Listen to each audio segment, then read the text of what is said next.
Battery চালিত অটোরিকশার ধাক্কায় marketing বিভাগের শিক্ষার্থী আফসানা করিম রিচির মর্মান্তিক মৃত্যুর ঘটনায় আজ একদিনের শোক ঘোষণা করা হয়েছে জাহাঙ্গীরনগর বিশ্ববিদ্যালয়ে।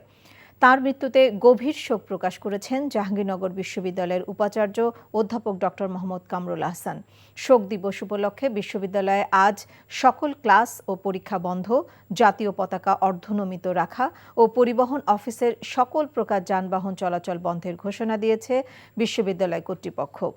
এছাড়াও দায়িত্ব অবহেলার অভিযোগে স্টেট শাখার ডেপুটি রেজিস্ট্রার আব্দুর রহমানের বিরুদ্ধে শাস্তিমূলক ব্যবস্থা নিয়েছে প্রশাসন।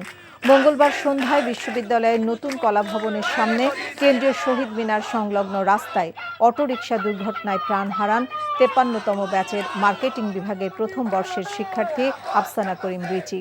শিক্ষার্থীদের অভিযোগ, বিশ্ববিদ্যালয়ের অভ্যন্তরে যে পরিমাণ ইজি বাইক চলাচলের অনুমতি দেওয়া হয়েছে তার চেয়ে প্রায় দ্বিগুণ সংখ্যক ইজি বাইক চলছে।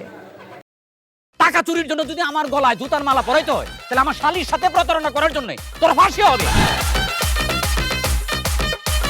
দুলা ভাই, আপনার তো ঘর জামাই বইলা একটা পরিচয় আছে, আমার তো তাও নাই।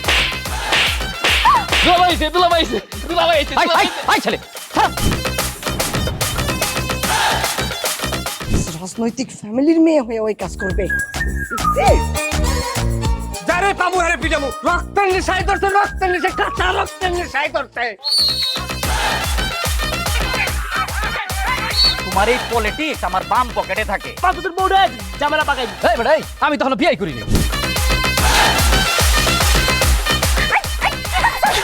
দুইটার আমি গুলি করে মারু। মাসুদরা কোনোদিন ভালো হয় না।